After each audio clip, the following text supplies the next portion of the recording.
Oh, that's fine. Hey everybody, welcome to oh my god, we're on episode 6 already of I'm not even keeping track. I upload them all and so I have to number them. So this is That's 6. fair. Damn. Yeah, man. We've We been are on doing this for episode 6 weeks. Oh my Or god, 5 or 6 and something. 5 We've now, been in 6. quarantine for more than 5 weeks. I don't know. There have been 5 entire weeks in this year. I don't know what's happening. Oh god. I can't keep track of anything anymore. My movie that I'm talking about today is very much in that vibe. Welcome to episode 6 of D&E. Siblings talk to each other because they're siblings and occasionally staying on point. Occasionally. We are mostly just ADHD. Yeah, we are. Okay. We both have ADHD. We should rename the show ADHD Squirrels. Anyway, today we're going to be discussing, I think it's safe to say, 2 of the best films of the last... Of all time. Of all time, but also specifically of the last 5 century. years. Exactly. Honestly, they're fantastic. Emma will be raving about Ari Aster's Haunting and also very pretty Midsommar, and I will be obsessing and fanboying over Robert Eggers, not Dave Eggers, Robert Eggers' amazing, spectacular, immaculate The Lighthouse. Emma, how about you start us off? Tell me a bit about Midsommar. Because you started last time. I'm going to start this time. I started the last 2 times, actually. So you did, you can but go that's now. Okay. That's okay. I was open to it. Okay, so I don't even know where to start, but I guess fair. I'll start with the first time I watched Midsommar. I'll set the scene for you. Okay. My friend Hayden and my friend Leo and I, all 3 of us went together to watch this movie. And we heard that it was a horror movie, but we also heard that it got really good reviews. I didn't really have any opinion on it because I watched a trailer for it a while ago and I was like, this is the stupidest fucking thing I've ever seen. Like the trailer was like, I was like, this is so stupid. A white horror movie. I do not want another white horror movie. Thank you. Gross.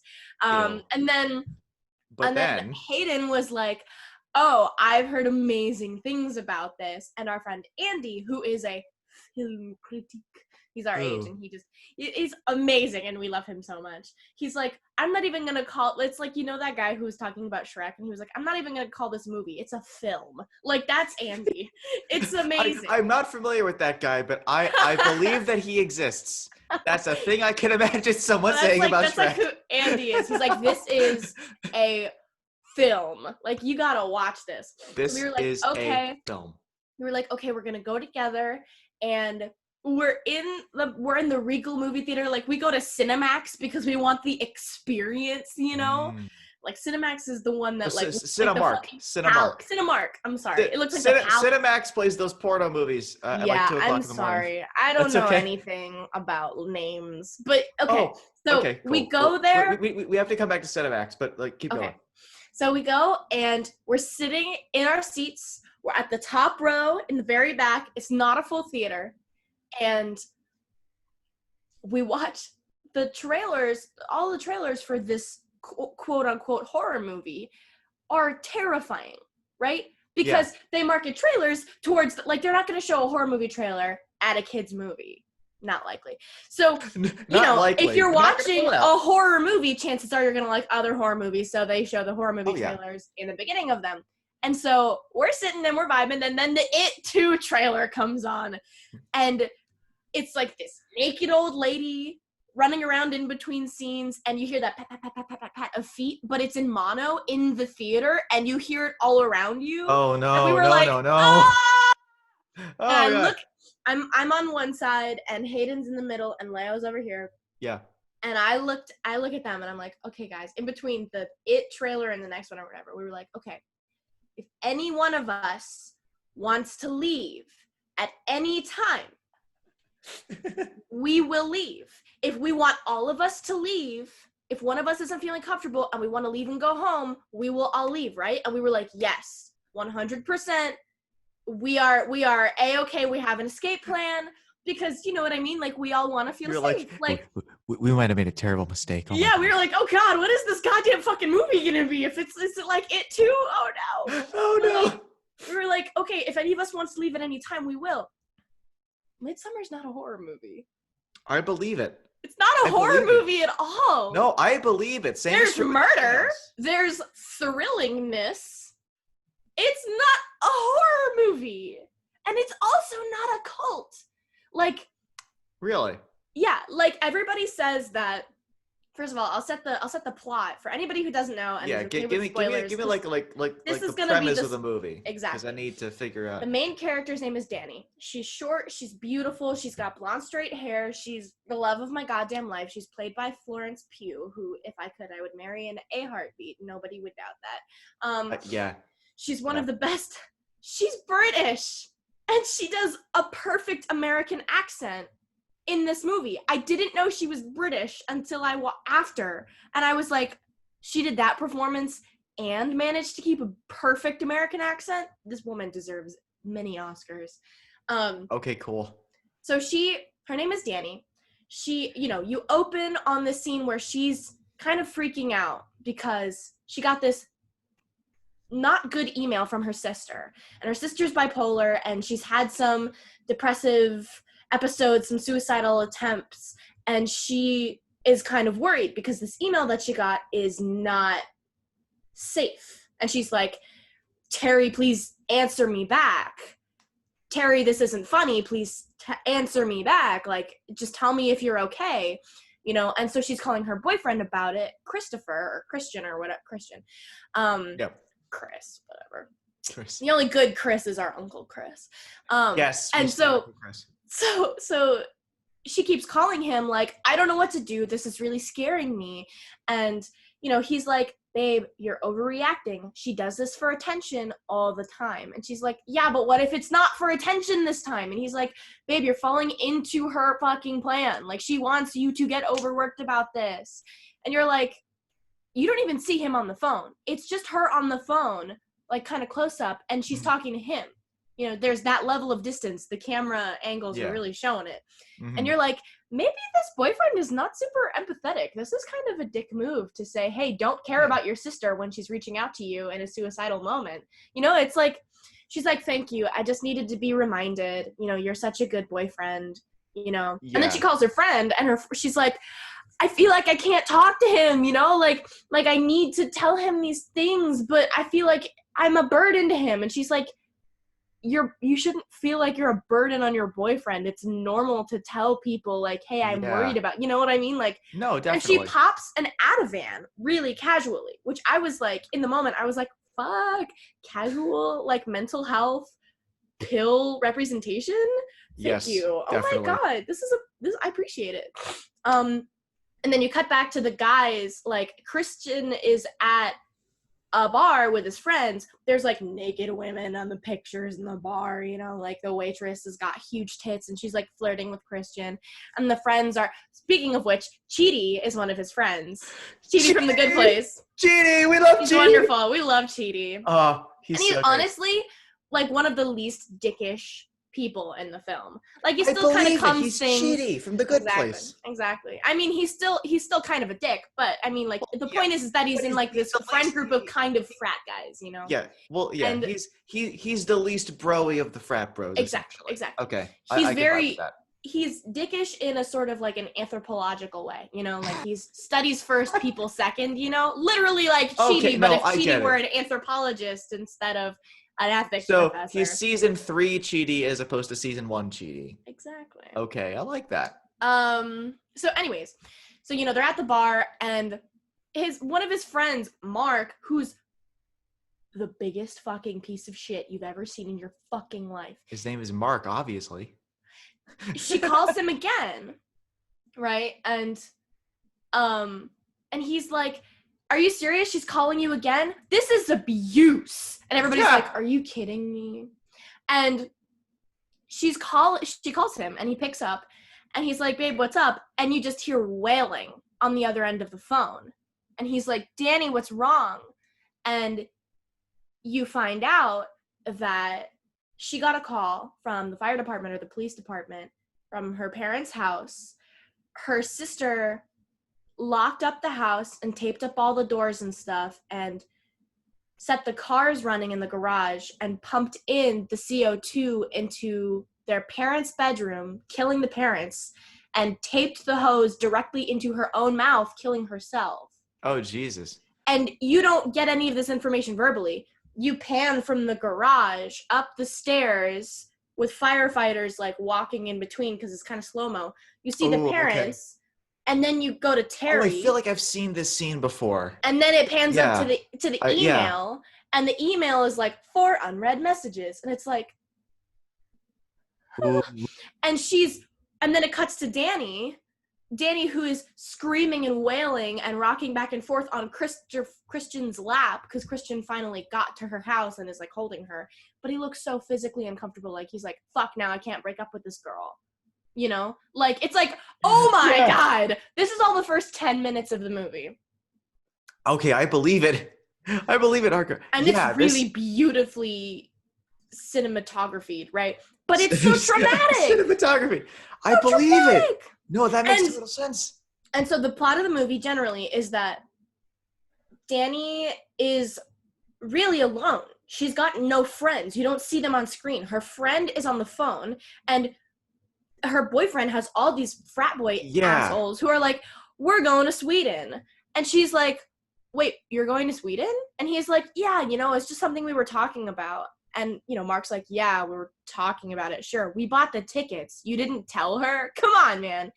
And he's just, like, really not communicative. And he's like, I'm sorry, I won't go. And she's like, no, I want you to go. I just would have loved a heads up, you know? Like, it's kind of weird you saying, like, all of a sudden, I'm hearing that you're going to Sweden for 3 months. Like, it's not a problem. I just wish I'd known about it.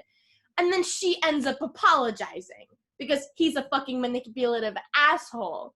And he just wants every chance to leave, and she's like, no, don't. Well, and also she's probably walking on eggshells because traumatized. She doesn't want to lose another person in her life, right? And so really realistic. I can vibe with that. And so, yes, Christian's like, hey guys, I just want to let you know, Danny's coming up to their apartment or whatever, and I invited her to Sweden, but she's not gonna come. You know, I invited her to make her feel better, but she's not gonna come. I invited my girlfriend. She's not gonna come though. She's not gonna come. She just want to spend time with it. Of course, she fucking goes with them. Yeah, and they're of course like, she does. That's a drag. We wanted to fuck Swedish women and get them pregnant. You know, like that's all we wanted was to just go for it. And Chidi is like, I'm going because I'm going for my thesis. These guys are going because they want to fuck Swedish women. I'm going for my thesis. No, Chidi's like, I'm going. Wait, why am I going? I don't know. Why am I going for good reasons? I don't know why I'm going to Sweden. Oh my god. He's so chill. And his name is Josh in the movie. His name is Josh. And then there's Pelle. Josh. Pelle is their exchange student friend who's from Sweden. And he's going to be taking them to his place where he grew up, which is the Midsommar grounds. Okay. He's the one who, the whole point is, like, he's supposed to, like, reach out. He's supposed to go out and stuff. Like, the young people in their community, they go out, and then they bring people for the Midsommar things. And then, of course, they sacrifice them and stuff. But they also bring them in order to make sure that there is, you know, there's new genes in the gene pool. Okay. Right? Because they can't it's a closed society, so they can't keep having, you know, there's, like, 80 people. They can't keep having sex with each other to recreate, you know what I mean? That wouldn't work. No. Exactly. So he would find that he'd be like, okay, that anthropologically, that's not at all. That ain't it, chief. So Danny goes with, and there's amazing, like, she's a character dealing with sudden traumatic PTSD, and it's an amazing representation of PTSD. Like, there's a moment when she's in the apartment with the guys, and they're like, so you're coming to Sweden with us? And she's like, yeah, I mean, I hope that won't crimp your guys' style too much. You know, I just, you know, Christian offered. And they were like, yeah, no, it's no big deal. And Pelle was like, I really think you're going to enjoy it. I really think you're going to be there. And he's like, you know, I never got to talk to you about what happened. You know, I also lost my parents at a very young age, and her face changes so dramatically, and her lips go down so far down. Like, she's amazing with her frowns. She's frowning for the whole movie, but like frowning in a pouty, I'm trying not to cry way. And she immediately is like, I'm sorry, I can't talk about this right now. And she immediately goes into the bathroom. But as she opens the door, the scene transitions, and she's opening the door to a bathroom on the plane to Sweden, and she closes the door behind her, and she's crying in the bathroom. Well, So it's that's really cool. it's showing that she's having these different panic attacks at different times, and they're all very similar, and the only place you can go to get any privacy is the bathroom. Bro, that's what I did for like months. Well, I mean, that's kind of what I did too sometimes. Like that's the place that I go anytime someone brings up the thing that happened, right? I know, you're like, I'm gonna go by. Well, what I do is I notice this is like, I don't just do that. I do that. I will instantly, subconsciously, without even trying to, completely change the conversation. Exactly. It'll go from the thing that happened to, dude, let's talk about cupcakes. Tell you about this ridiculous video I saw on YouTube.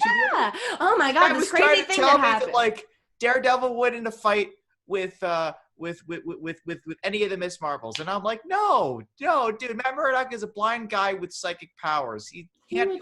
You instantly push yourself into a completely different universe, and it's that is so large it fills all of your sources. It's like that little space is where like it's like it's like you leave it, but you always come back to it. Exactly. Right? It's a comfortable place because it's small. You feel hugged by the walls, but not in an impressive way. Or in this case, by my lovely noise canceling. Lovely headphones. Product placement. Oh my God. Seriously though, Bose, we will totally, you can sponsor the show. I don't care. I love these things. Anyway. These aren't Bose, but I mean, I do like Bose. Well, they're red. People that make, my Gundam is red too. So there you go. Sponsored by the color red. Sponsored by the color red. The color red. Okay, so, so she's having these panic attacks, and you find out, like, as the movie progresses, you realize that her trigger word is the word family. Because she lost her family. Yes. And somebody, like, at one point, they get there, and they it's like the place before they get to the Midsommar grounds. They drive up, and they meet with Pele's brother and the friends that he brought from his school. And they're all doing mushrooms. And Danny's like, I just want to get settled before I do anything. And they're like, his friends are like being such assholes. And they're like, no, we can't do them separately. We'll have totally different trips. And she's like, no, it's fine. I'll do that. That's not how mushrooms work. Okay. And Chris is like, no, like, you don't have to do it. If you don't want to do it, then I won't do it with you. And she's like, no, I'm fine. I'll do it. And Pele's like, if you want, there's some people made a tea of the mushrooms so you don't have to eat them. And she's like, that would be great, Pele. Thank you.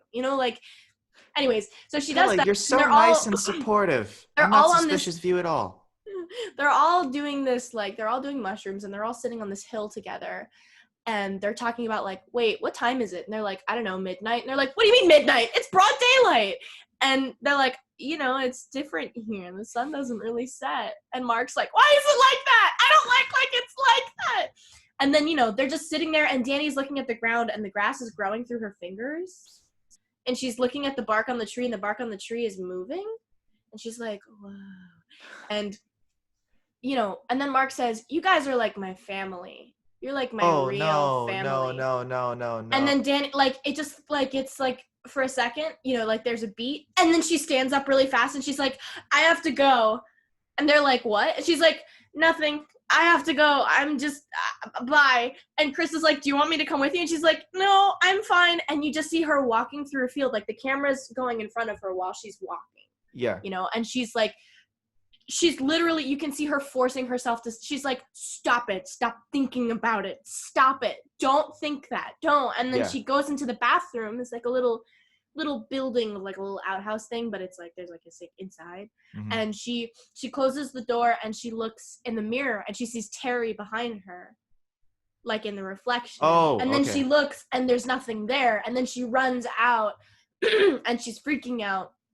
And then she passes out in the woods, and she wakes up when the guys find her, and they're like, come on, let's go. We're going to the Midsommar grounds. And then they get there, and it's beautiful. The music is incredible. Everybody's wearing white dresses, and they're wearing flowers. And they, the kids, they pick the flowers by walking backwards along the ground.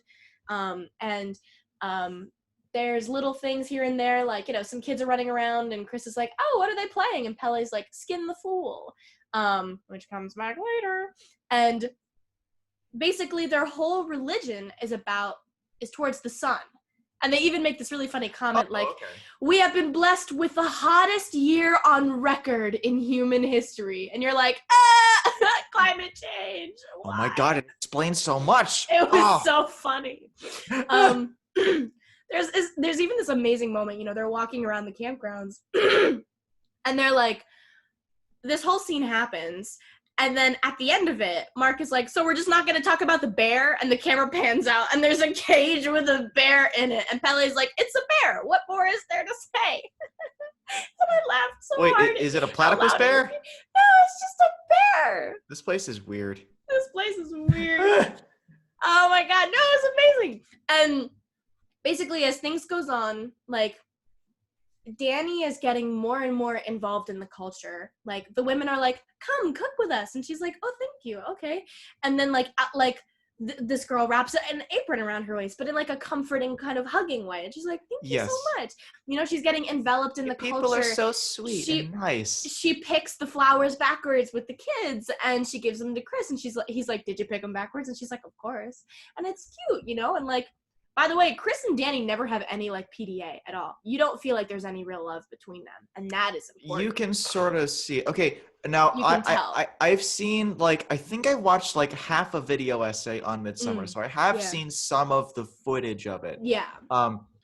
Correct me if I'm wrong, but their wardrobes are very different throughout the movie. Like, hers tend to be a lot brighter, and his are a lot darker. Yeah, right? She wears a lot what I like to call depression garb. She wears a lot of sweatpants, regular t-shirts, loose shorts, a lot of relatively loose clothing that feels comfortable. It's not too bright.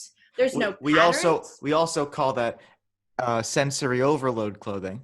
Yes, in my house. Sensory overload clothing, exactly. It's absolutely perfect. But I mean, like, she's not like wearing cute clothes. You know, she's not wearing like jeans. She's not wearing like leggings or something. She's wearing always loose pants and regular shoes, and she's always got her hair in a messy bun. She never wears makeup, and it's beautiful, and I love it. I mean, she's probably wearing movie makeup, but you know what I mean. Her character's not wearing makeup.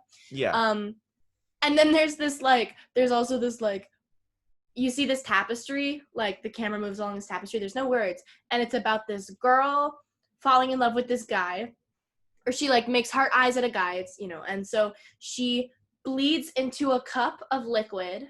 In you know, like menstruation, she bleeds into a cup of liquid, and she cuts off her pubic hairs, and she bakes them into a food, and she gives him the drink and the food, and then he falls in love with her, and then they get pregnant and get married. And the plot there is that there's this redheaded girl who becomes infatuated with Chris, and she gives him a drink with her menstruation blood in it, and makes him a pie with her pubic hair in it, and he eats it, and at one point he's like, what is this? And Mark is like, oh, gross, is that a pube? What the fuck is this place?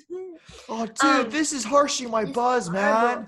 There's like no Coors, there's no Corona, there's no Red Bull at all. I mean, just like, it just really, and you know, he ends up having sex with her, but it's like a whole big thing. Obviously, duh. No, but it's like, he doesn't want to. He gets literally drugged in it and trapped into it. But it's like preying on his core masculinity that like, you should fucking impregnate a Swedish woman.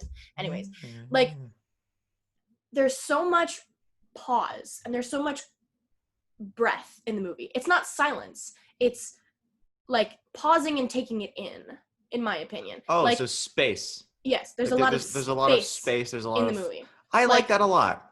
Like, there's the moments when every time they get together for a meal, everybody gets together for a meal, there's, you know, the tables are arranged in a rune pattern. You know, they're like long tables that look like a rune or whatever. And the two people at the head of the table, they're the two people who are going to be killed later. The old man and the old woman who have reached their age limit to their society. Their age limit in their society is 72. And when they die, they give back their life. And they have to jump off of a cliff in front of everybody else. And if they don't die immediately, then they have to be killed by this big hammer. And this society is also really interesting because when one person feels pain and everybody sees it, they all start emulating that pain and empathizing to the max. So the woman jumps off the cliff and she dies instantly. And the man jumps off the cliff, but he lands on his leg. And his leg snaps off, and he's just lying there, like, losing his mind. And everybody's screaming. And, like, they're all in their own spots. Like, they're all patterned, but they're all, like, moving and stuff, like, oh, my leg. They're all empathizing and Yeah. showing like, I feel your pain. We are all connected.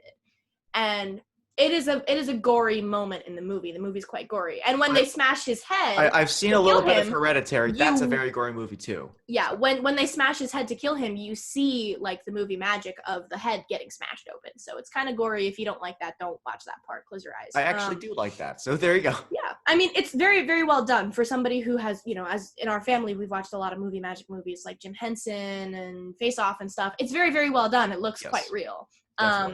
For people watching, we haven't actually seen Face Off, the Nicolas Cage, John Travolta, John Woo thing. No, we've seen Face Off, the show, sci-fi show. Yes, the sci-fi show, which is amazing.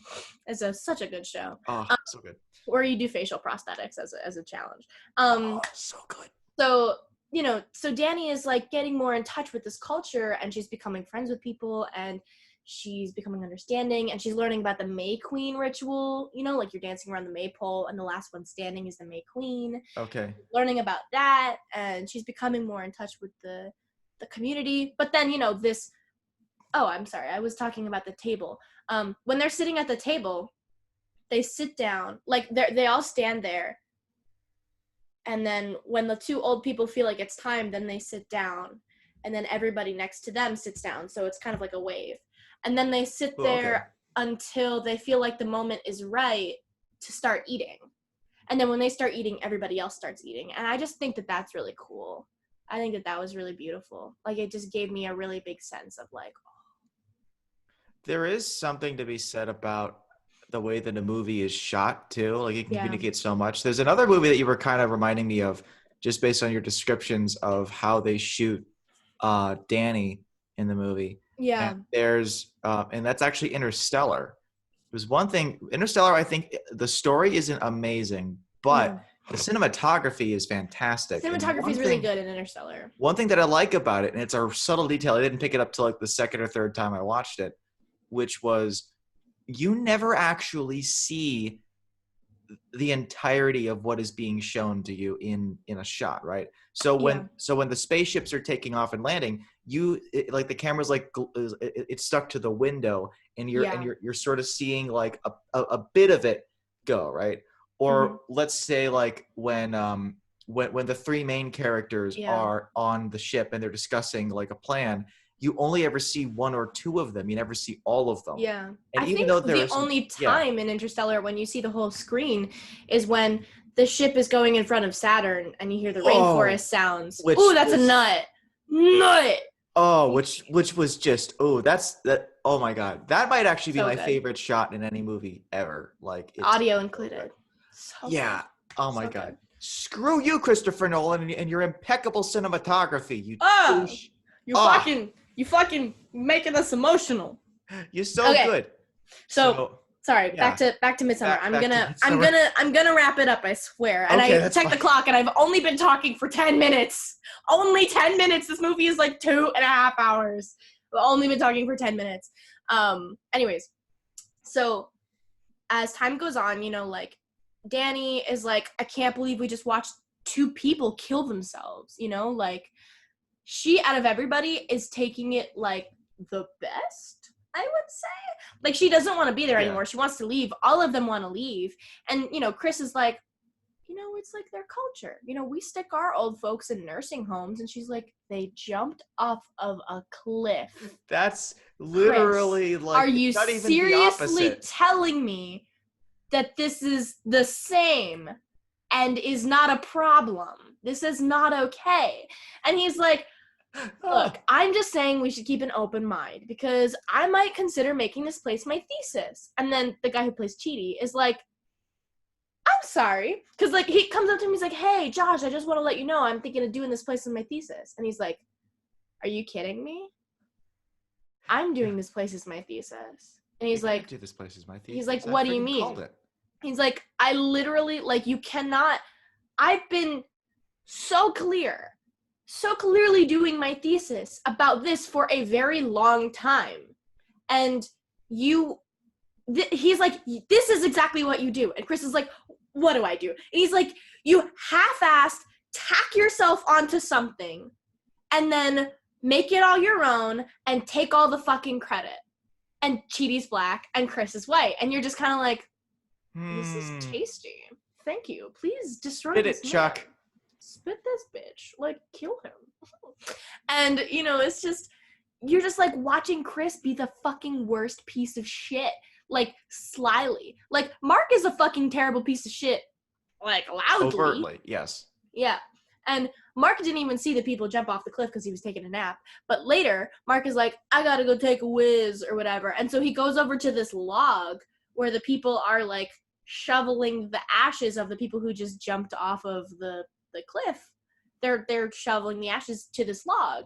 There's, like, a ring of ashes around the log. And he's, like, pissing on this log.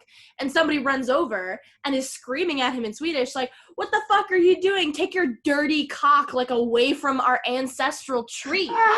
And Pele's like, what's happening? What's happening? And Mark is like, I don't know. This dude just started yelling at me because I was taking a piss. And he's like, you are pissing on the ancestral log. And he's like, what does it matter? It's just a log. But I didn't even know. It's just a tree. It's just a tree. I didn't even know. Oh, and he's what like, are you talking about? Pele's like, Mark, you understand this is a significantly important tree for our history. And he's like, but I didn't even know. And it's just a log. Like, he literally will not apologize. So guess what happens? This girl seduces him and takes him away. Oh, does he get sex killed? They skin the fool. They cut off his dick. Oh, and then they skin him. And, like... Okay. It's crazy. But anyways, so that's continuing. Okay, yeah. That's happening in, like, the background, right? Yes. The two people that Pele's brother brought are like, we want to leave. It's Connie and Sid or something. And, you know, Sid gets killed, he gets taken, but they say that he went to the train station and that they were going to take Connie after. Yeah, he's going to the train. And he's taking like, the train up to that farm. That wouldn't make sense. I would have gone with him, and if there wasn't any room in the car, then I would have sat on his lap. This is bullshit. We're, like, engaged. He would never leave me. And then, you know, they take her, and then she disappears, and Danny's like, does anybody know where, like, these people went? And then, but the best thing is, they're at one of the food ceremonies or whatever, right? And she's like, does anybody know where Sid went? Because Connie can't find him. And somebody's like, yeah, they say he left without her. And Danny says, I think Chris says that. And then Danny's like, I can see you doing that to me. And he was like, what is that supposed to mean? And you're like, oh, she's acknowledging that he doesn't love her. Because shit. Also, like, you know, when she walks back to the room, like, it's like one big room. It's like a boarding house and stuff. Everybody sleeps in the same room. And Danny's walking back after that, like, you know, killing themselves ceremony. And she's freaking out. And she's trying to pack her stuff. And Pele's like, Danny, I need to talk to you. And she's like, no, Pele, I really need to leave. You know, like, you're very kind. And I understand that this is your culture, but I really can't do this. I can't do this.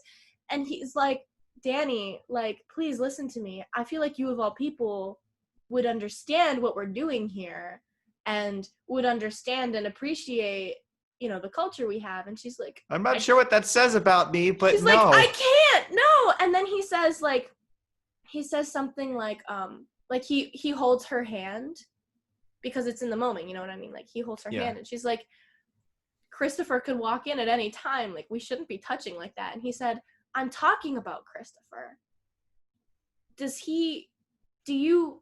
Do you feel loved by him? Do you feel held by him? I have always felt held in this community because of the relationships. That's the moment where you leave. No, that was the moment when she realized that her boyfriend was garbage and that maybe she liked Pele. And honestly, I know that everybody's like, Pele's a skeezy guy and Pele's just using her. But, like, bruh, she needs mental help.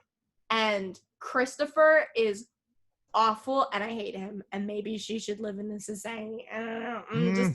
All I know is that when I watched this movie, I felt like Ari I'm looking Aster at Pele right now. He doesn't look super non-skeezy, is all I'll say. I bet he's less like skeezy. You with hair and without glasses. No, he does not. Yes, no, he does not. Yes, okay, he does. You know, oh my God, what does he look like? Who does he look like? Oh my God, I am so, no. Okay, he looks like if somebody tried to combine, okay, you're gonna have to look these people up to actually get this.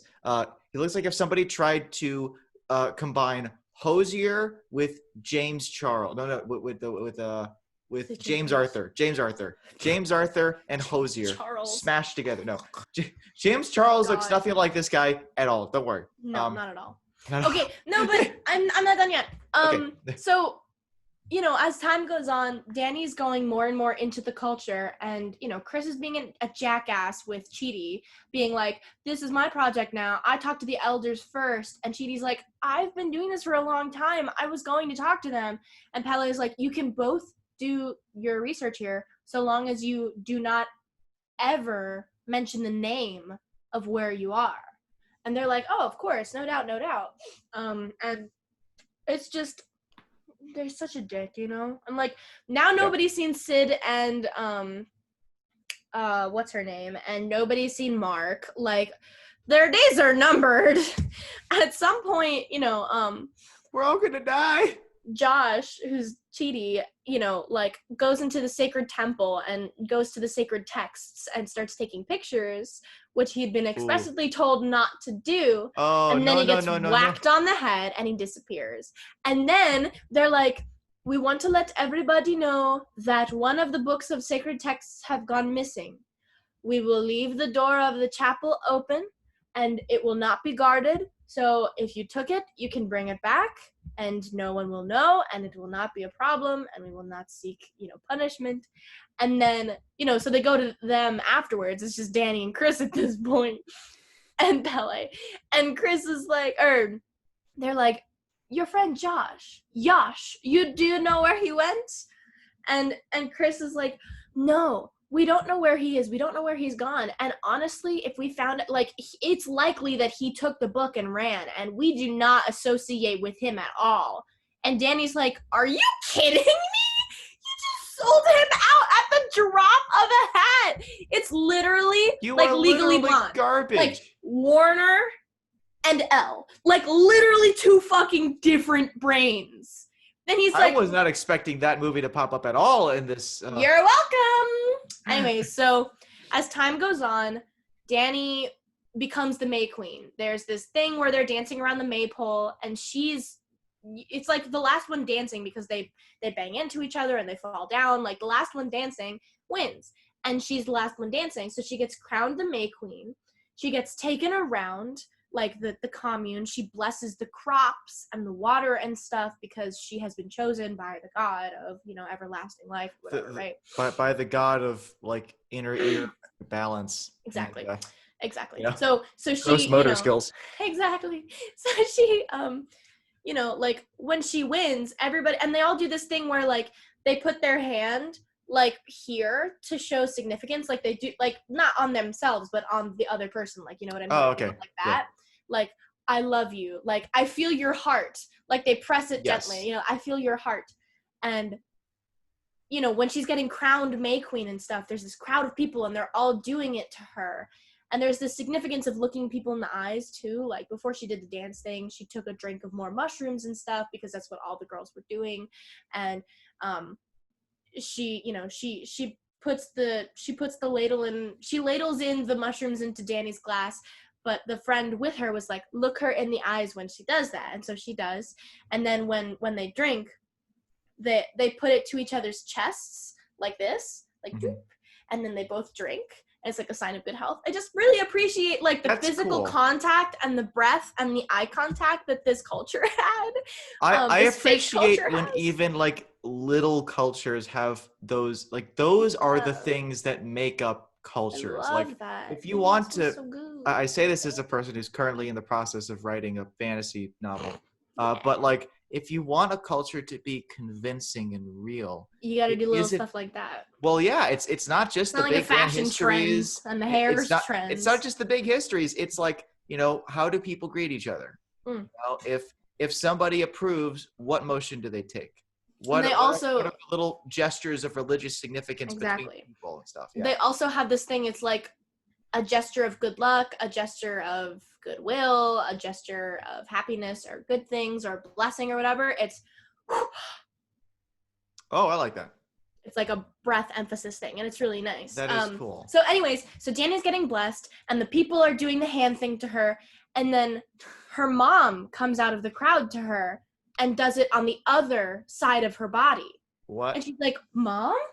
And it's obviously a hallucination because she's on mushrooms, but it's her mom and in her brain. And you know, Christopher's now been forced to drink this cup of mushrooms that he didn't want to drink, and he's having a bad trip because all of his friends are gone, and he's worried that people are going to think that he's a douche and that he's blah, blah, blah, and he's like literally shaking, like he's having a bad trip, and Danny's on top of the world. Like, they could not be in two different, like, headspaces now. And she is, you know, being taken around and is doing these things, and when she wins, like, the May Queen thing, like, Pele's like, Danny, I'm so proud of you, and he holds her face gently and brings her up and kisses her on the face, and it's the most gentle kiss, and she's like it's just beautiful, and she's like, whoa, like, it's not aggressive, it's not like, it's like a surprise, and she's awash in the confusion, but like, for me, it's when like I was watching it, I was like, this is the epitome of, like, when the community is around you, and, like, I was like, there's sunlight in the air, I'm literally gonna lose my mind, like, this is everything. And and then, you know, so she's around blessing the crops, and this woman is like, and now Danny is in charge, like, before she goes and blesses the crops, she's supposed to eat the feast and stuff, but she is at the head of the table now, and she controls when they eat and when they drink and stuff by waiting the proper amount of time, you know? And it's like, I love that, you know? She's being fully embraced in the community.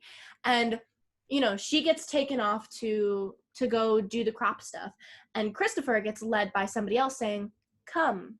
And he knows that he's being lured to have sex with that girl. Like, there's been set up to that point, because she leaves the table, and then somebody leads him to where she went. And so, you know, there's, like, these men who are wearing these, like, kind of rope face coverings so that they can't see, but they're loose, they're, like, fringe, and they're like, for your virility.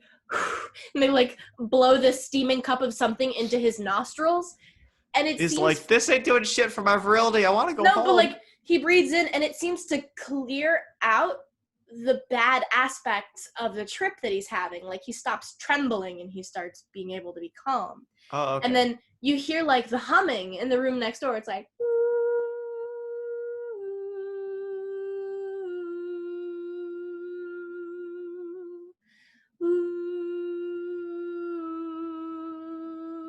oh no, that minor notes.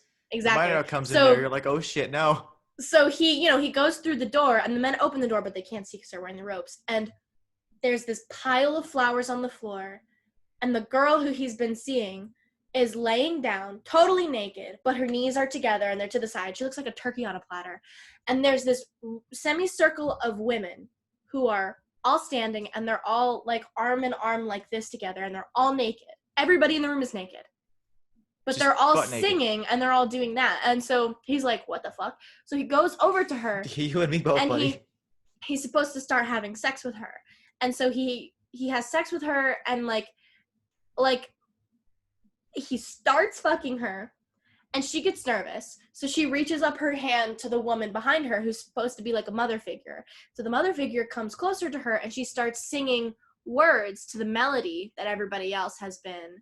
Either words or just kind of, like, scatting in a way that sounds like words, and everybody's you know, like, they start, like, the melody starts going and it's weird. It's kind of like moaning and stuff, and then this one old woman comes up behind Christian and starts pushing his butt so as to, like, make sure the semen ends up inside of the skull, because the point is that they need to refresh the bloodlines with new DNA. And he's an outsider, but he's white and has red hair, and this girl has red hair, so it won't be affecting bloodline that much. Yeah, but you know what I mean. Anyways, so he has sex side with her. note, this episode of D&E brought to you by Weird Sex Stuff. Want to make your horror movie even creepier? Incorporate weird sex stuff. Was The Shining already one of the best horror movies ever made? Want to make it creepier? Incorporate weird sex stuff. Naked zombie lady. Which is not how it happens in the book, but no, of course not. Good for the movie, I guess. What whatever. Just happened? You okay? Can you hear me? Plug your cord back in. This has happened before. I'm not actually sure what's going on. Oh no. Hello? Try unplugging and plugging it back in. I can still hear you. I can hear me too, I guess. Oh, no, maybe my earphones just maybe I think the noise canceling just cut out for some reason. I don't know. Anyway, no, so okay. I'm good. I'm fine. That's okay. Okay, cool. So, but yeah, we got to wrap up the Midsommar part of this. I'm sorry. I know I'm talking so much. Okay. That's okay. It's a great movie. I believe you. I believe it's fine. So much. So Danny, while she's doing her crops and stuff, she hears this commotion happening in this house and whatever, and she's like, yes. What's going on in there? And one of the girls is like, that is not for you.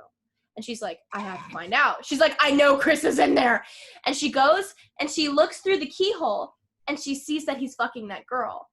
And she walks away from the door and then throws up because she's so nauseous and it's all, she's been tripping. And so she runs back into the house where her bed is, like the loft house. And she's crying and stuff. And, she rips off the flower crown thing that they gave her. And all of the girls, who are kind of like handmaidens at this point, are like holding her and they're like, don't run away from us. And she's like, no, I need to be alone, because she keeps having her breakdowns in private, And so she's like, I need to do this alone. And they're like, no, we won't leave you. But like, that's all subtext. And so she's like running away and stuff.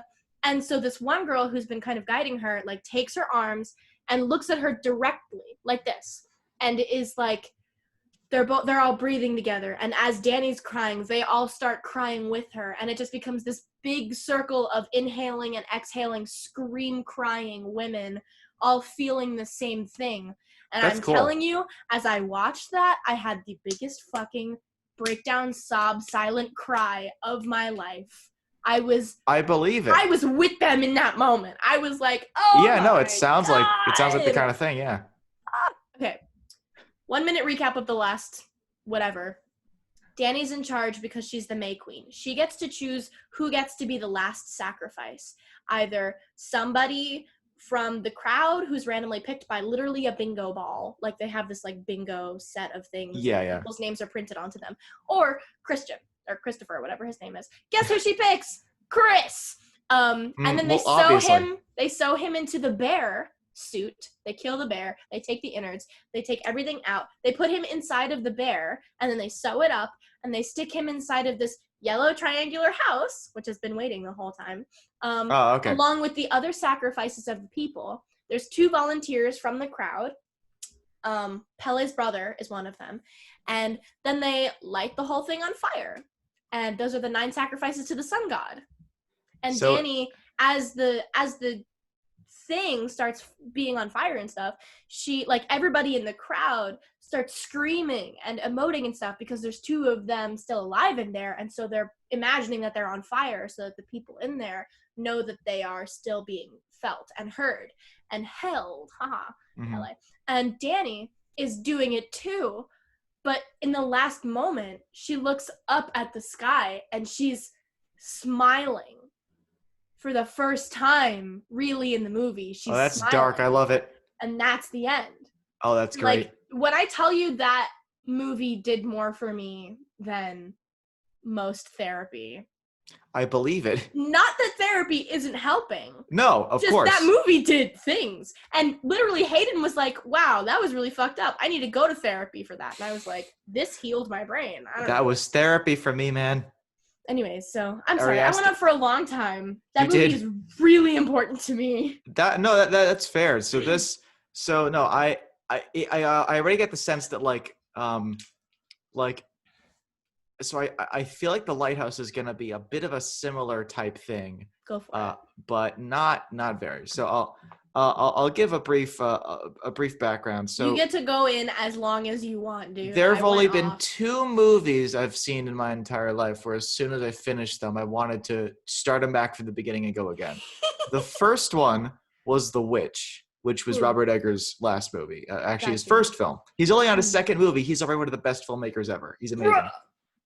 I literally I found a copy of The Witch at the library. I watched it that night. And then as soon as I finished the movie, I went to the special features and I watched all the special features on the DVD because it was so amazingly good. I gotta watch And it. and the second movie that I wanted to start immediately was, of course, The Lighthouse, which I watched like last Wednesday. I had some hours left to kill before I went to work, so I popped it on, and I was just like, "Oh my god!" I forgot. I knew it was great. I remember enjoying it, but I'd forgotten just how immaculate and incredible it was. Mm-hmm. So the Lighthouse is one thing I like about Robert Eggers' films is that he kind of frames them not so much as like stories he's telling, but as old stories that he is presenting to you, right? Ah. Like The Witch, like they're all told with like meticulous like old dialogue, right? So Mm-hmm. like have you ever heard of OP, original pronunciation? It's a Yeah. it's a Shakespeare thing. Mm-hmm. So there are these two guys in England. I forget their names. I think the younger guy, the son, is Ben Crystal. He is they're fantastic actors in their own right.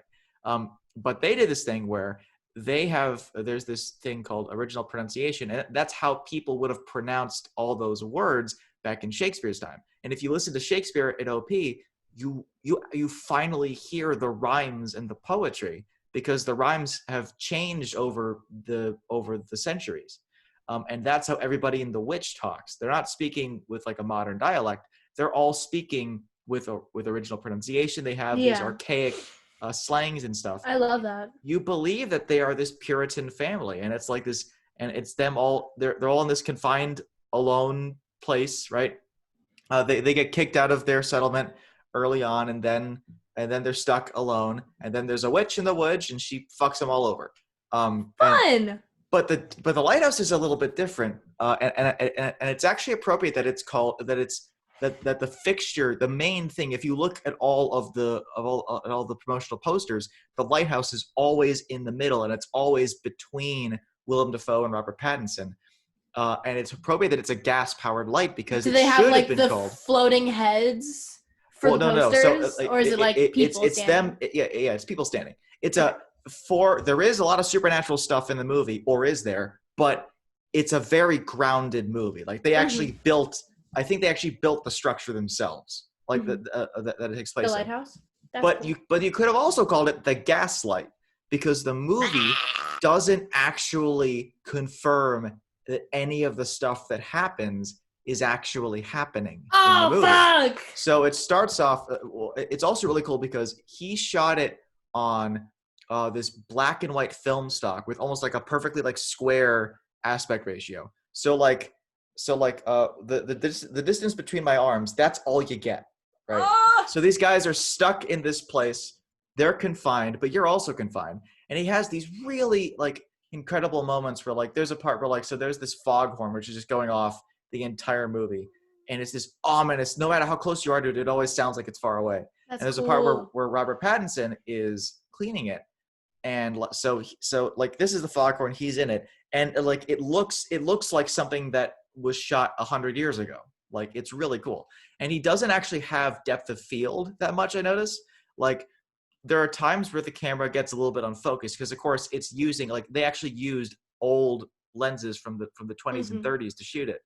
Um, That's cool. but like there's a part where like Robert Pattinson's up here and Willem Dafoe is like on the other side of like he's on the lighthouse like a couple 100 feet away, and they are in the same amount of focus. Like it really messes with Ooh, your perception. that's So crazy. Robert I Pattinson love is that. oh, it's really good. No, so Robert That's Pattinson, horrible and awesome. it's so good. No, so Robert Pattinson plays like he's a young guy who it's established earlier like he used to be a lumberjack in the film takes place in Nova Scotia and was shot in Nova Lumberjack. Scotia. Well, he's a lumberjack. He's a lumberjack from Canada, and he wants to. He's like, oh, this the. He goes, oh, it was a good job, paid well. I just want to work here. Willem Dafoe is, you think he's the kooky, crazy old lighthouse keeper, right? Like he's kind of a douche. If you've ever worked with someone who is a senior at their in their position only because nobody else wanted to stay that long and they're kind of awful, that's basically Willem Dafoe's character. Yeah. Like I have worked with that person before, let me tell you. Checks out.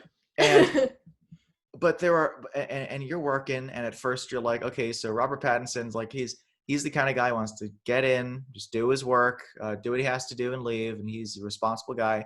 And Willem Dafoe's like yelling at him, and like there's a part where like he like Willem Dafoe is yelling at him for not swabbing their quarters well enough. And then he goes, he's like, well, I another thing that I like too is that like they also are speaking with older accents, right? And Willem Dafoe was talking about how like, you know, first you've got to like, if you were just doing this alone, you'd be the captain from The Simpsons. But because Robert Eggers and his brother did so much research for this, because you get so enveloped in the world, at some point you just start speaking like that, and then that's how the character talks. So Robert Pattinson, like, he's like, "Oh, I swabbed it the other day. You know, this place ain't no good." And then Willem Dafoe goes on. Willem Dafoe has like 7 or 8 monologues in this movie, and they're all fucking incredible. Amazing. So he goes on this thing where he's like, if I tells you to swab the thing again, you'll do it. And if I tells you to pull up every floorboard and every tabard, you'll do it. And if I tells you to, he's like, if I tell you to disassemble then reassemble the entire thing, you'll do it, and you'll like it because I says you like it.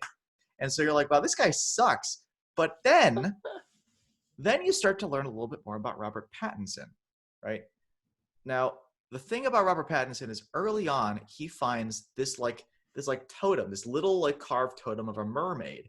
Oh, we love a carved totem in a mystical plot. Yeah, well, no, I mean, and there are some things that they indicate. Most of the important things happen when they're sitting at night at the table eating dinner, right? That is the best. Well, that's a beautiful setup. One of the first things that happen is, and this sort of shows Willem Dafoe's attitude and Robert Pattinson's dilemma, which is like Willem Dafoe wants to toast. He's like, a toast to your health, and he's like, nah, I don't want to. He's like, wait, it's bad luck to not to toast. To refuse a toast. To refuse a toast. And so then Robert Pattinson gets up, pours out his thing, pours a drink, goes to 4 weeks, because they're supposed to just be there for 4 weeks. If the weather doesn't turn, they'll only be there for 4 weeks. They get their pay, they get to go home. Mm-hmm. So he takes a drink, and then he spits it out because it tastes like shit. And he goes, "You've not been cleaning the cistern, lad. What? Why are you doing?" And it's kind of funny, but you're also like, that sucks. Why don't you say, "Hey, dude, this doesn't taste very good. We should clean the cistern." Why not just do that? And he's also really protective of the lighthouse. Like, he will not let Robert Pattinson go up into the lamp. He's like, mm-hmm. The lamp is mine. It's my duty. And he's like, no, we're supposed to switch. He's like, it's like, no, I'm in charge, and I say I'm in. You gotta clean your thing. And so Robert Pattinson's like going about doing his thing, and it's implied that he might not be. We might not be seeing everything, because he might not mm-hmm. actually be working as hard as he says he is. Mm-hmm. But he also notices that he looks up and he sees Willem Dafoe. Like, so he's outside. Here's the lighthouse. He sees Willem Dafoe. Willem Dafoe's sitting in front of the lighthouse. Like, it's implied that he's naked, mm-hmm. and he's got this thing, and he's like toasting to the lighthouse, and you're like, what the fuck is up with this guy? And there's a thing that Willem Dafoe says in that first conversation where they're talking and they're eating and stuff. He's like because like there was this seagull, this one-eyed seagull that was bothering Robert Pattinson, and he was trying to bring coal into the furnace. And so he threw a thing at it to get it away, and that's the scene where Willem Dafoe is standing behind him a couple hundred feet away.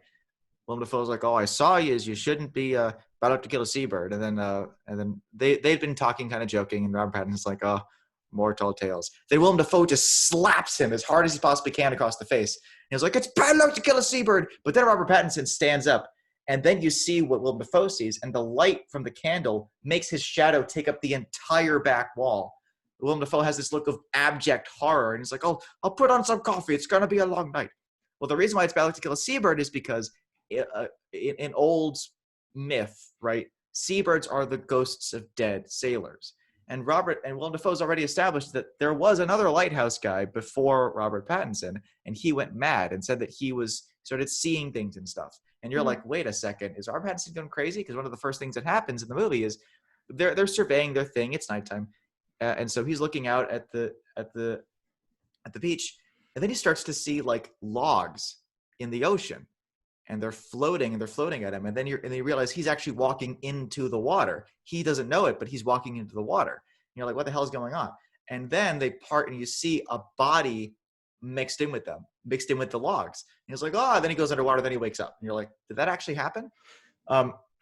Well, at some point, he keeps getting harassed by the gull, and then he flips and he takes the gull, and honestly, like the most violent scene in the movie, he takes the gull and just grabs it by the legs and just bashes it against where he is, and like there's blood everywhere. The gull is just this mangled mass of feathers by the end of it.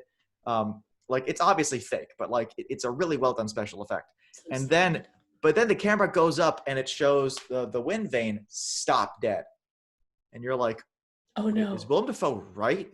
Oh no. And so things keep so of course things go crazy, and you're like, and so they're stuck on the island. It's not going to be 4 weeks. They're going to be there for a while. And then Willem Dafoe's like, and then Robert Pattinson's like, it'll be all right, right? It'll be fine. And then you're starting to see maybe Willem Dafoe survived this long, not just because he's crazy, but because he knows his shit. And he's like, no. And so he pulls out the logbook and he goes, this guy was stuck at sea for 7 months. The storm died in the mainland, but it stayed here. And so like they go through their stuff, and eventually like the rot gets into the provisions, so they have to start like fishing things, and stuff starts getting really, really crazy. And if I'm skipping over a lot, it's because the movie is shot in an intentionally confusing way.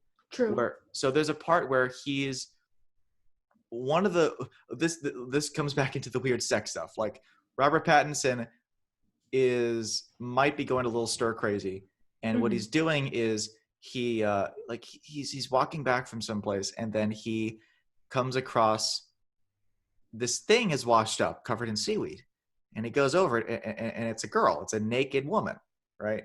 And like, is she alive? We don't even know if she's real.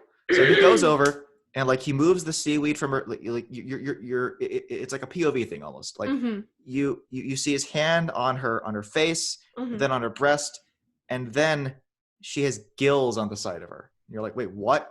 And then you keep going down, and then you see her genitals, and you're like, oh my God, it's a freaking mermaid. And then she starts wailing the siren wail at him, and he's running and running and screaming, and then he bursts back into the room. Willem Dafoe's like, what are you yelling for, lad? Do your duties. And then Robert Pattinson's like, what the fuck just happened? You're like, what the fuck just happened? Ah!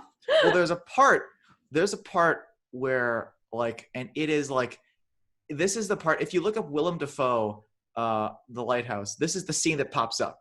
And I'm going to pull up the monologue because it's the coolest part. Like, it is the best monologue out of all of his many amazing monologues in the thing, right? So they're stuck and they're drinking and they're drinking and they're drinking and they're fighting and stuff. And like, I should also say, like, the whole movie is like, it's a battle for dominance between Willem Dafoe and Robert Pattinson. I mean, that checks out. Oh yeah, no, like men be like that. Well, that's the thing. Robert Eggers said that he initially wasn't sure if there would be room for a movie with such hyper-masculine characters, but then after he and his brother finished writing it, they realized it was actually about toxic masculinity. And it's about these two guys who are stuck in a place, and like they're trying to be dominant when in reality they are not dominant. The sea is dominant. They're surrounded by the ocean and the weather. And you get the feeling that Robert Pattinson doesn't his character, whose name is Ephraim Winslow, like he doesn't actually respect that, but Thomas, who is Willem Dafoe's character, does, and that's why he's kind of crazy. He kind of has to be. Well, there's a part where they're fighting, and Robert Pattinson's like then suddenly he changes the conversation. He's like, I want a steak. Like he's pissed drunk. He's like, I want a steak. If I had a bloody steak, I would fuck it. And then like, yeah. And then Willem Dafoe goes, you don't like me cooking.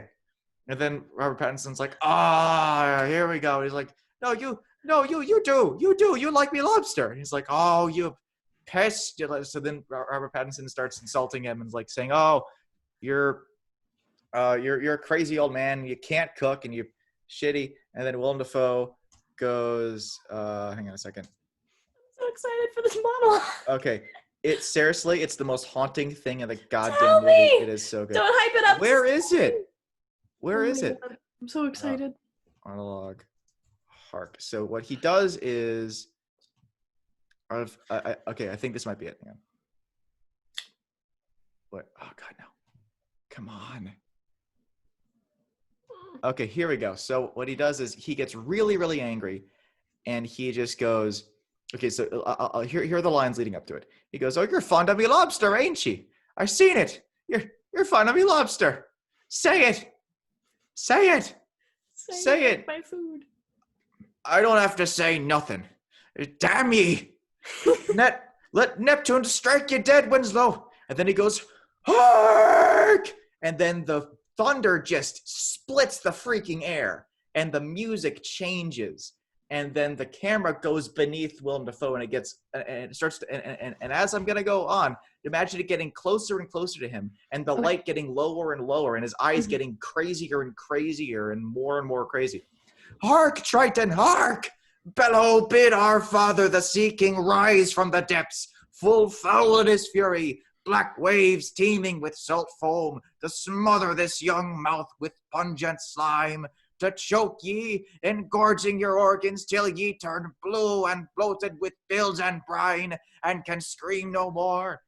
Only when he, crowned in cockle shells, with slithering tentacle tail and steaming breath, take up his fell befinned arm, his coraltine trident screeches banshee-like in the tempest, and plunges right through ye gullet, bursting ye, a bulging bladder no more, but a blasted bloody film now, and nothing for the harpies and the souls of dead sailors to peck and claw and feed upon, only to be lapped up and swallowed by the infinite waters of the dread emperor himself, forgotten to any man, to any time, forgotten to any god or devil, forgotten even to the sea, for any stuff for part of Winslow, even any scantling of your soul is Winslow no more, but the sea itself." And then the camera pulls back, and you see them like they're in like the lower corner of the screen.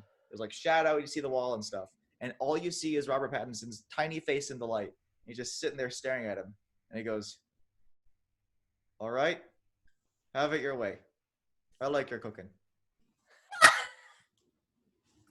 And you're like, "Oh shit." As if I didn't already need to watch this movie. Okay, but see, that's the thing. Then you start to think, what the heck? Oh God, oh God, Neptune pulled my earphones out. Then you start to think, wait a second, what is Willem Dafoe? Because he seems to have this like connection to the earth and to the sea specifically.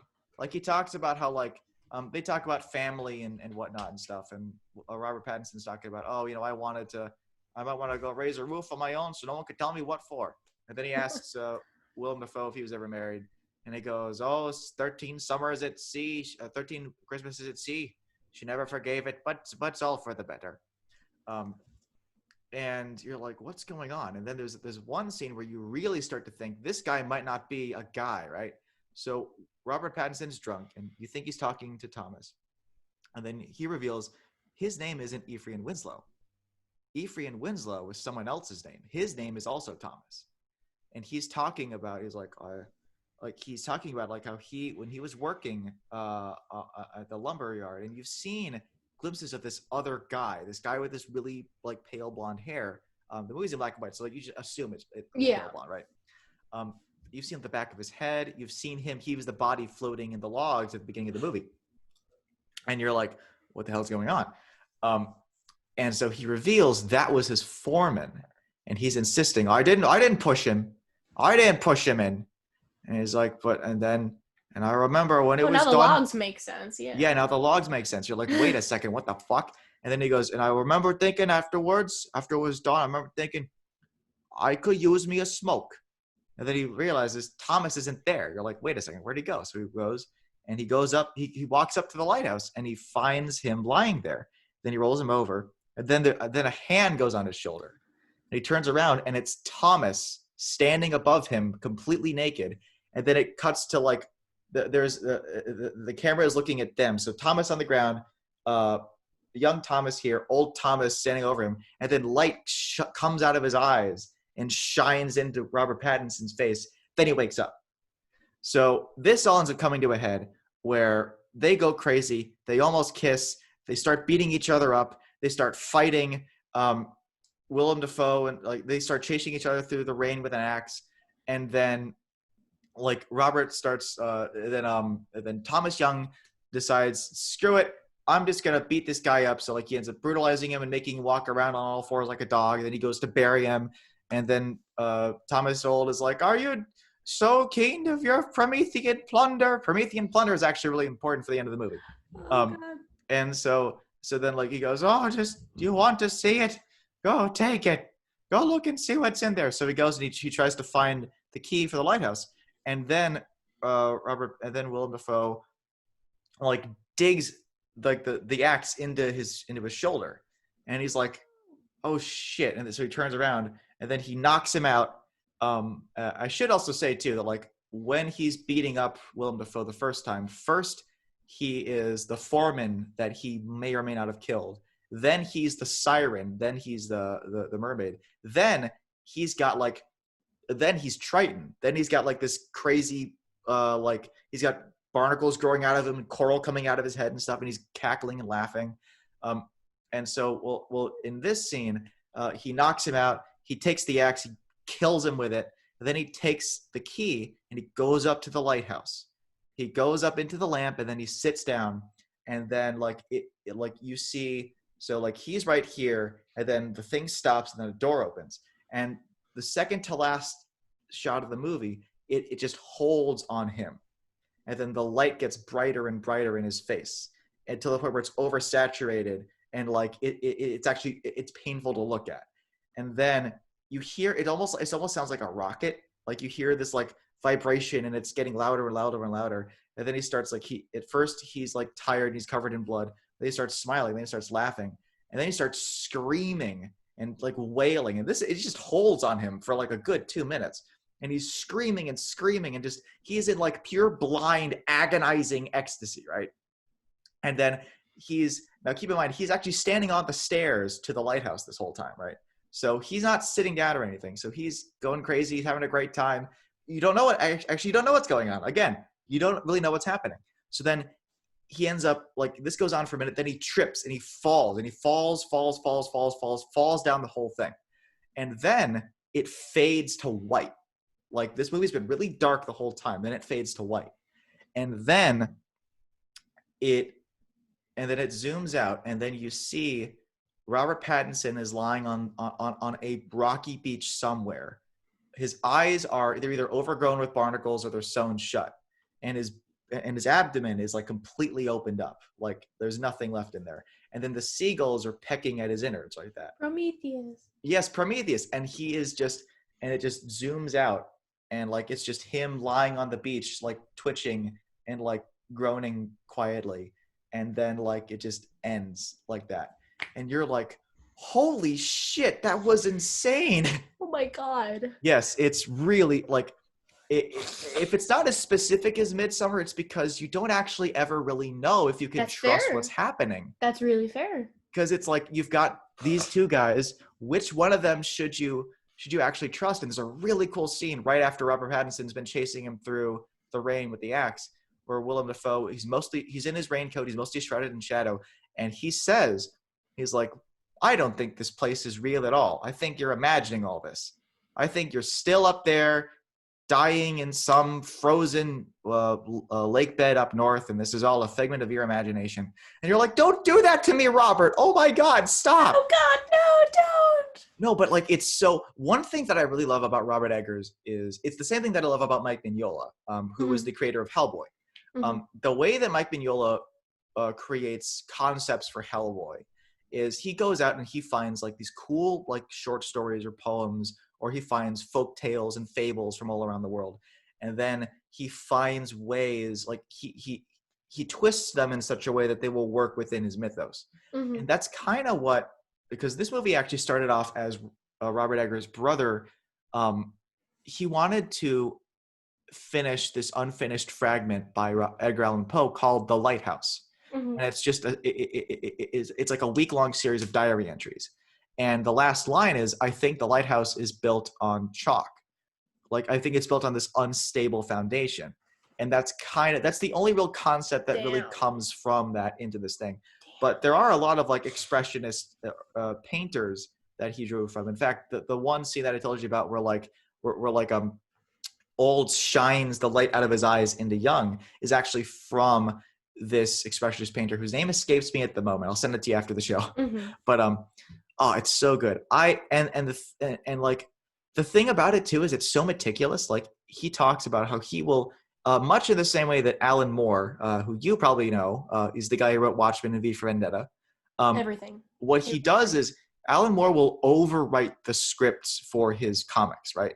He will over-describe everything. He will, down to like the color of the walls, because he wants the artist to know what they're doing. He wants to give them an idea of the vibe. Well, every single thing in the movie is scripted. There's a couple times, just to illustrate how awful living with this person is. It's scripted that Willem Dafoe's character just farts like obnoxiously and loudly, and like That's old funny. Person fart. Yeah. They were somebody once asked Willem Dafoe if he contributed those to the film, and he goes, "Oh, I can't recall, but they were in the script, so I might have had a hand in that." And I'm like, how Willem Dafoe of an answer. That's beautiful. Oh no, it's so good. Beautiful. And one thing that I like too is it like it really does, like it's so well shot, but it's also like it's subtle in how well shot it is too, or like even like the first scene where Robert Pattinson like gets bothered by the one-eyed seagull, which is implied to be the spirit of the old guy who he's replacing. He thinks he finds the guy's head in the crab fishing trap, and the guy has one eye.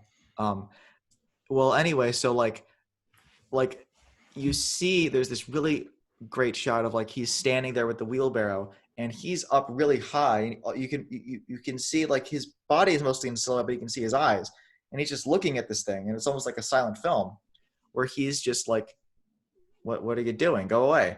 And so then he throws the thing at the guy, and then like, but yeah, it's just the thing about this movie is that like it's just so trippy and weird and cool, and I feel like the thing about this movie is I feel like it might warrant a couple viewings, just because it's intentionally really confusing. Difficult. Exactly.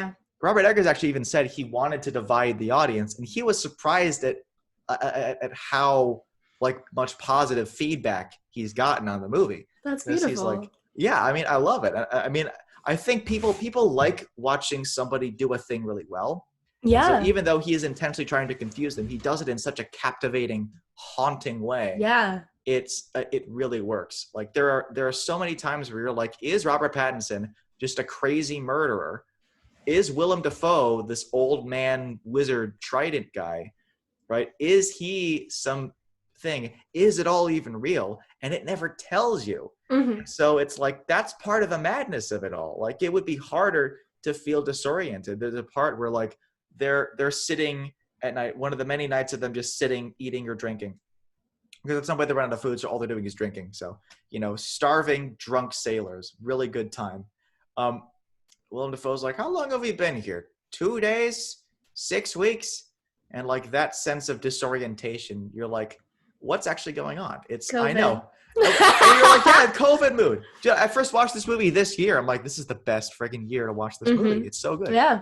But I mean, I'll tell you though, like if you liked that one monologue that I read you from Willem Dafoe, I like the vibe that this is giving me. It feels really good. You should check it out. Like seriously, once we're done here, you gotta go watch this freaking movie. I want to. It is spectacular. Yes, Emma. I see your I have something to say. I think it's really interesting that you were like, I as soon as I watched it, I wanted to rewatch it. Yes. Because I love rewatching movies, but as soon as I finished Midsommar, I knew that I would not watch it again for probably months. No, it's one of those movies that like it was so visual and visceral that I was just watching it again in my head nonstop. I didn't need to rewatch it in order to remember everything. Yeah. And like I surprised myself the second time I watched it by how much I remembered. There was only one thing that I didn't remember super well, and it was like the very beginning because I didn't know what to expect.